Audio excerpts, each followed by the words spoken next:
Di sini, gue bakal ngajarin kalian gimana sih caranya gue pribadi itu ngatur duit. Jadi gue bakal kasih frameworknya. Ini simple banget ya. Jadi cara ngatur duit tanpa ribet. Jadi nggak pusing kayak orang lain ngajarin ke kalian. Gue bakal ajarin apa yang sendiri gue praktekin untuk bisa tracking aset gue dan cara gue personal ngatur duit. Di video kali ini ya, gue bakal ngajarin kalian langsung straight to the point. Jadi nggak bertele-tele, nggak bullshit. Gue nggak akan giring opini kalian ke suatu produk keuangan. Karena gue jujur aja di sini gue nggak butuh duit endorse. Dan di sini gue cuma pengen bantu kalian supaya kalian dapat gambaran ya gimana caranya bisa ngatur duit. Dan mungkin yang gue akan ajarin sini berbeda dengan yang diajarin sama orang-orang lain, terutama financial advisor, karena mereka suka yang kasih yang ribet-ribet. Kenapa? Karena kalau orang tahu cara yang simple, mereka nggak dibayar lagi. Jadi mereka akan kasih gimana pun caranya. Oh, investasi sini sana sini sana sini. Di sini gue akan kasih tahu cara yang paling simpel aja dan yang gue praktekin pribadi. Lu nggak perlu repot-repot bayar uang per jam untuk financial advisor buat ngasih tahu kalian tentang cara keuangan. Karena di sini lu tinggal modal kuota aja, modal internet, lu bisa dengerin apa yang gue ngomong. Nah, balik lagi, gue selalu ngomongnya ya, di beberapa video belakangan ini, kalau misalnya lu mau dengerin suatu orang, lu lihat bibit bebet bobotnya. Lu lihat nih orang ngajarin ngatur duit, punya duit atau kagak. Kalau jawabannya enggak, ngapain kita dengerin? Orang banyak teori macam-macam A, B, C, D, E, F, G, teori, wah keren-keren segala macam, tapi orangnya nggak punya duit gitu. Jadi nggak perlu didengerin. Di sini gue juga nggak bakal ngasih tips yang kayak, oh lu menghemat ya kalau misalnya ke pasar ya. Lu menghemat ya, apalagi beli kopi tuh, menghemat. Gue nggak bakal ngajarin hal-hal nggak penting kayak gitu. Gue akan kasih yang praktikal dan kalian bisa langsung lakuin untuk improve kehidupan kalian. Yang pertama ya, basis dari cara gue personal itu ngatur uang adalah gue punya tracker aset per bulan. Maksudnya apa? Jadi gue punya semacam balance sheet personal gue. Ya, aset gue berapa, di mana aja, dan hutang gue apa, dan di mana aja. Tadinya video ini gue cuma pengen bikin ngomong ke kamera, tapi gue akan contohin sederhana ya, karena kalian mungkin banyak yang nggak punya gambarannya. Jadi gue akan langsung ya, contohin aja di sini di Google Sheet. Di sini gue udah ada laptop di depan gue, jadi gue bakal contohin kalian dengan cara yang paling sederhana ya, yang gue lakuin pribadi. Ini caranya gimana? Ini gue kasih contoh sederhana aja. Gue tahu kondisi kalian beda-beda, cuman ini biar simple ya. Intinya ada aset ya, per bulan, misal dari Maret, April, Mei, Juni, Juli, sampai nanti di Desember. Lo akan lakuin ini, siapin ibaratnya cut off date-nya. Misalnya ini lo bilang ini cut off-nya 25 ya. Jadi tanggal 25 lu selalu nge-update sheets ini. Jadi lu bisa lihat kondisi keuangan lu seperti apa. Yang pertama lu lihat nih, misalnya lu punya saham ya. Misalnya di Mirai Aset, di Indo Premier, di terserah dimanapun. Lu tulis di sini misalnya saham di Mirai berapa, saham di Pot berapa. Misalnya 5 juta ya saham di sini. Lalu lu punya reksadana, misalnya di Bibit, di Bareksa, dimanapun terserah ya. Ini gua ngomong sini nggak diafiliasi dan gua nggak dibayar siapapun. Ini ada 9 juta misalnya. Dan di sini kalian punya cash di rekening Bank BCA kalian misalnya 5 juta. Kalian mungkin punya kripto 3 juta dan kalian misalnya ada properti, ada yang lain-lain kalian bisa list di sini. Di sini kita lihat nih kalau udah kalian list semua ke bawah, bikinnya simpel aja, nggak perlu ribet ya. Jadi total asetnya berapa? Dan misalnya kalian punya hutang nih, hutang kartu kredit di sini ada cicilan motor ya kan, di sini ada total liabilitasnya. Jadi aset dikurang liabilitas itu adalah net worth kalian. Di sini ada 5 juta. Kalau gue pribadi nanti gue akan jelasin di prinsip gue selanjutnya. Prinsip gue pertama dalam mengatur uang adalah gue itu orang yang kalian boleh ngomong gue kuno, lu boleh ngomong gue misalnya, oh lu nggak ngerti karena pengusaha properti ada yang mainin leverage segala macam. Gue percaya kata-kata dari Charlie Munger ya. Jadi 3L yang bisa bikin seorang lelaki jadi miskin. Yang pertama itu adalah ladies, cewek. Kedua, liquor, minum-minuman. Dan yang ketiga adalah leverage atau hutang. Jadi gue tuh punya konsep yang agak aneh. Jadi orang banyak bilang, kan lu pengusaha bang, misalnya lu mau beli mobil, bagusan lu misalnya bahkan cicil KPR 1 tahun atau 2 tahun karena uangnya lu bisa putar lagi. Betul, ya. Gue tahu jelas dan gue tahu tuh sebenarnya kalau secara matematika itu lebih efisien. Tapi prinsip balik lagi, ini yang gue mau ngomongin cara ngatur duit adalah cara ngatur duit gue. Yang gue suka adalah dengan ngatur duit, gue tuh nggak suka hidup berhutang. Jadi gue nggak punya hutang. Gue kalau mau beli rumah nanti segala macem, gue nggak akan pakai hutang. Gue beli mobil tuh nggak pernah hutang, selalu cash keras. Gue nggak pernah berhutang. Balik lagi, itu prinsip masing-masing. Tapi ini kalau kalian mau dengerin gue, ini cara gue. Jadi hutang ini bakal gue hilangin secepat mungkin. Jadi daripada gue nambahin aset investasi gue bakal sikat semua. Mau hutang kartu kredit, hutang cicilan motor, hutang cicilan rumah, itu bakal gue sikat pertama. Karena gue mau hidup tanpa hutang. Dari situ, lu tinggal update sheet sini. Lu update sheet sini, nanti kan ada totalnya tuh ya, dari Maret, April, Mei, Juni, Juli. Apakah angka itu membesar atau mengecil? Jadi kalau misalnya dari sana, kayak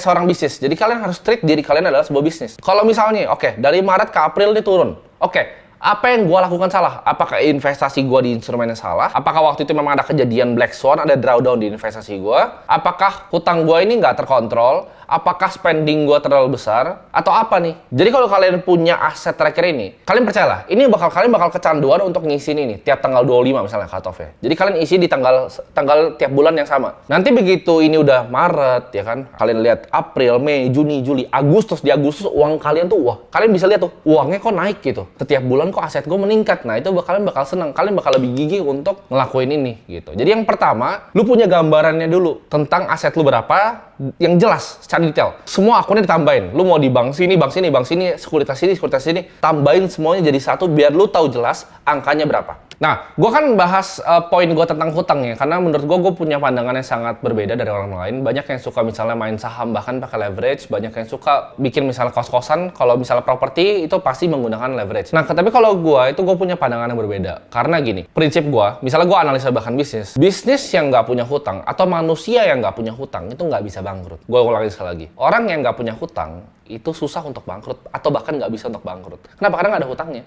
Gitu. Tapi sedangkan orang yang punya hutang itu bisa bahaya. Suatu saat nih dia ambil misalnya rumah yang dia kiranya tadinya dia mampu. Tapi begitu ada situasi seperti COVID, ada situasi yang lain, startup kena hantam, tiba-tiba dia kena layoff. Yang dulu tadinya income-nya suami istri, sekarang suaminya hilang income-nya dan cicilannya masih tinggi. Nah, itu pasti banyak banget yang ngalamin. Jadi kalau ini pandangan pribadi gue, apalagi tentang misalnya tempat tinggal ya. Banyak yang bilang bahwa sewa itu adalah buang-buang uang. Menurut gue enggak. Ada alangkah baiknya kalau bisa kita bisa sewa kalau kita memang belum mampu untuk beli rumah.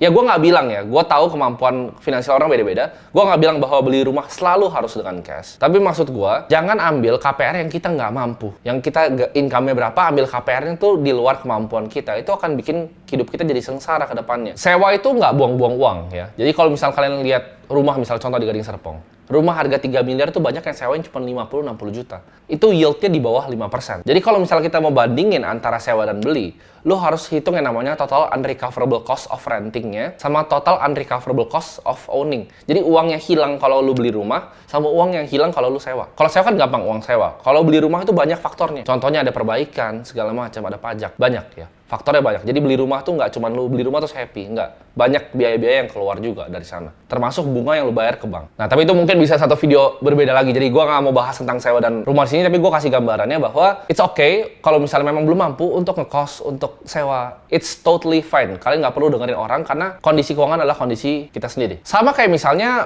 gue tadi ngomong kartu kredit gitu kan. Gue kan sikat terus kartu kredit. Kalau gue pribadi, disclaimer, gue pakai kartu kredit. Tapi fungsi kartu kredit gue agak sedikit berbeda sama orang lain. Biasa orang pakai untuk belanja, untuk foya-foya spending. Kalau kartu kredit gue pakai untuk memanfaatkan poin-poin dari bank untuk mendapatkan pesawat terbang gratis. Jadi biar gue misalnya business class atau first class, gue bisa terbang gratis pakai poin dari KrisFlyer. Gue anggap kartu kredit itu sama kayak kartu debit. Ya, jadi setiap bulan itu gue bayar lunas. Jadi gue nggak pernah, ibaratnya ada hutang sedikit pun, gue nggak pernah bayar bunga di kartu kredit gue. Kartu kredit gue sama dengan kartu debit yang dimanfaatkan untuk dapat poin. Beda di sana. Jadi kalau tanya pakai atau enggak, jawabannya gue pakai. Nah, itu kan step pertama adalah lu punya aset tracker, ya.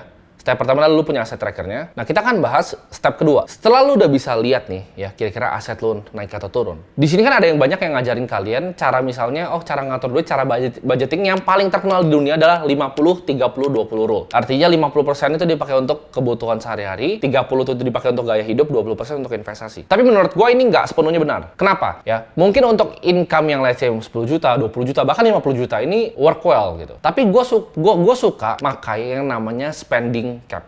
Ya, jadi ini tips nomor 2 gue. Jadi yang gue ngomongin di sini itu kalian bakal banyak nggak dengerin di tempat lain karena ini adalah konsep yang gue pakai sendiri. Jadi spending cap ini maksudnya apa? Kalau misalnya kita ganti rule-nya deh. Kita 20% untuk investasi ya. Misalnya lu punya uang 10 juta, kita pakai rule tadi. 2 juta untuk investasi, ya kan? 3 juta kita pakai untuk gaya hidup, misal ke mall dan makan di mall. 5 juta kita pakai untuk kebutuhan sehari-hari, uang dapur.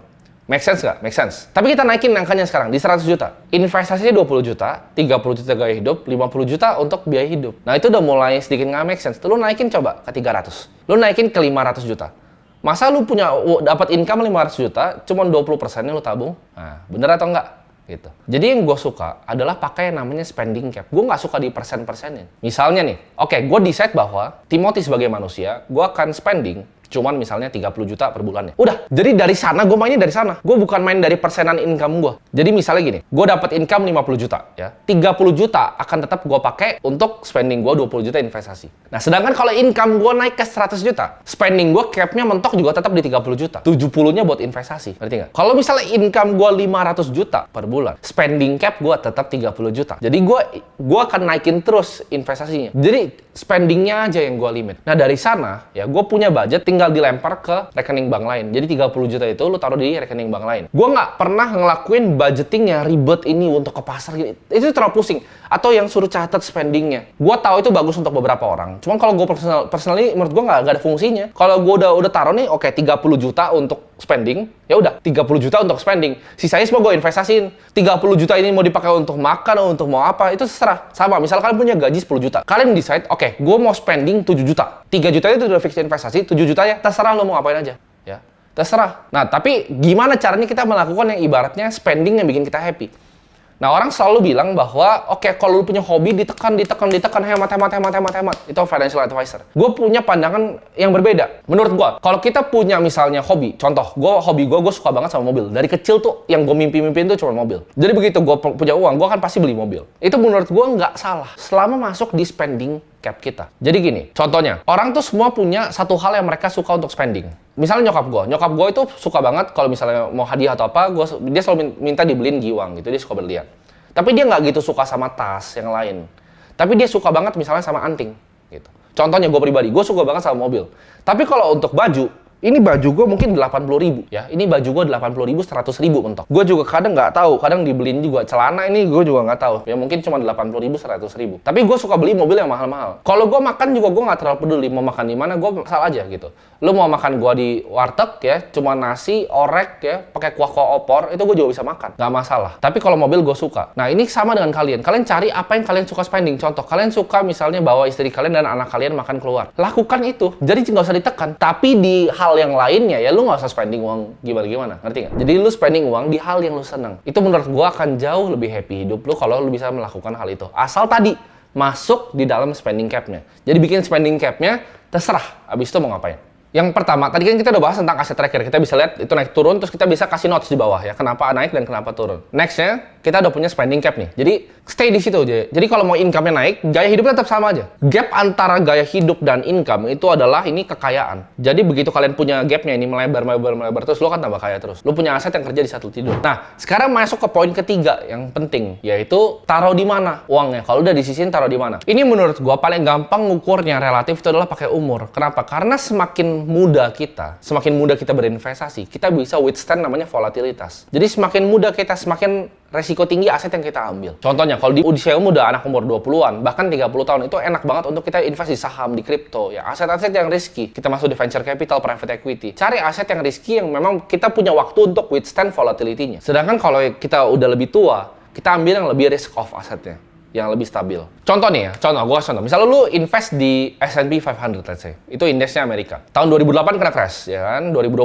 kena COVID, terus dia V-shape recovery. Tapi kalau misalnya kita masih muda, kita bisa kena tuh, kayak gitu-gituan. Bahkan uangnya at one point 2008 itu hilang 60%. COVID hilang lagi 50%. Itu kita bisa tahan karena kita punya umur untuk stay itu. Jadi nggak masalah untuk masuk di aset-aset yang lebih volatile. Dalam investasi, paling bagus yang kita bisa lakukan adalah jangan timing the market. Jadi time in the market is always better than timing the market. Kita bukan dukun, kita bukan Tuhan, kita nggak bisa tahu market itu mau jungkir balik atau mau kemana. Tapi yang kita tahu adalah kita bisa otomasiin investasi kita. Contohnya, kayak gue pribadi, gue udah pilih aset gitu. Misalnya gue pilih indeks S&P dan gue pilih Bitcoin. Ada juga misalnya exposure ke emas dan lain-lain. Itu gue automate. Jadi kayak tadi, gue punya misalnya gue punya uang 10 juta. Spending cap gue di 7. 3 itu ya, begitu gajian, 3 itu udah hilang. Jebret. Taruh Bitcoin, taruh S&P, taruh sini. Dapat lagi bulan depan 3 juta, hilang. Gue jadi manajer, jadi 13 juta misalnya. Gaji gue jadi 20 juta, spending cap gue 7, masih sisa 13. 13 itu hilang, boom. Ya. Jadi otomatis, langsung gue masukin di instrumen investasi, habis itu gue nggak lihat lagi. Itu cara kalian bikin kekayaan. Jadi nggak perlu cara-cara ribet, ini begini, itu. Nggak perlu. Dapat uang, boom. Dapat uang, boom. Cepet aja, hilang uang. Putar terus uangnya. Ya. Jadi ingat untuk punya spending cap, jadi kalian tahu kita mau spending berapa, ini sisanya investasi semua. Mau naik kayak gimana pun income-nya, spending cap-nya tetap sama, sisanya buang, investasi. Dan ini yang please gue minta kalian tolong dalam mengatur uang ya. Uang itu susah dicari ya, lu keringet darah untuk cari uang. Please jangan gampang hilangnya. Maksudnya apa? Jangan ditawarin teman, yuk ini kita ada investasi bisa 10% sebulan robot trading. Itu kalian lari jauh-jauh. Kenapa? Karena apapun jumlah uang kalian, kalau dikali dengan 0, itu hasilnya 0 juga. Jadi jangan pernah taruh aset kalian di yang kemungkinan hilang semuanya. Ya kayak robot trading lah, mau suntik dana alat kesehatan, permainan-permainan money game, uang seperti itu kalian lari jauh-jauh kalau dinawarin. If it's too good to be true, ya, it's too good to be true. Jadi jangan ilangin uang kalian. Rule pertama investasi, jangan hilang uang. Rule kedua, jangan lupa rule nomor 1. Jadi videonya ini gue akan rekap. Pertama, lu bikin aset tracker, itu bakal kecanduan. Begitu lu lihat aset lu naik, nanti lu akan kecanduan sendiri. Ya. Yang kedua adalah, lu punya spending cap-nya berapa. Ketiga, ya, lu pilih nih, lu mau investasi di mana, investasi yang benar. Lu lihat nih, uangnya bisa dibuangnya kemana, dan otomatisin itu. Ya. Jadi otomatis, dapat uang, boom, hilang. Dapat uang, boom, hilang. Dan yang terakhir keempat, jangan hilang uangnya, ya. Jangan taruh di investasi yang aneh-aneh. Lu ikutin 4 aturan ini. Lu nggak perlu dengerin financial advisor manapun lagi. Lu nggak perlu untuk bayar financial advisor, ikutin ini aja. Ya. Lu pasti nggak pernah dengar financial advisor untuk saranin kalian, oh kalian beli low cost index fund, oh kalian beli ini aja yang tracking index. Pasti kalian nggak pernah dengar. Karena biasanya yang disaranin adalah misalnya mutual fund yang punya management fee tinggi. Nah ini bakal banyak lagi nih orang reksadana yang protes sama gua, tapi nggak masalah. Gua akan buka di sini. Management fee itu adalah penting banget ke growth dari aset kalian. Adi bilang, oh itu kan tapi udah dipotong dari return. Betul. Tapi gini, management fee 4%. Ya. Dalam 1 dekade, 10 tahun aja, uang kalian itu udah 40% masuk kantong manajer investasi. Dengan 4% ya. 10 tahun, 40% itu udah masuk kantong manajer investasi. Jadi hati-hati dengan fee. Selalu lihat di prospektusnya. Reksadana apapun yang kalian lihat prospektusnya. Fee-nya 4%, 5%, 6%.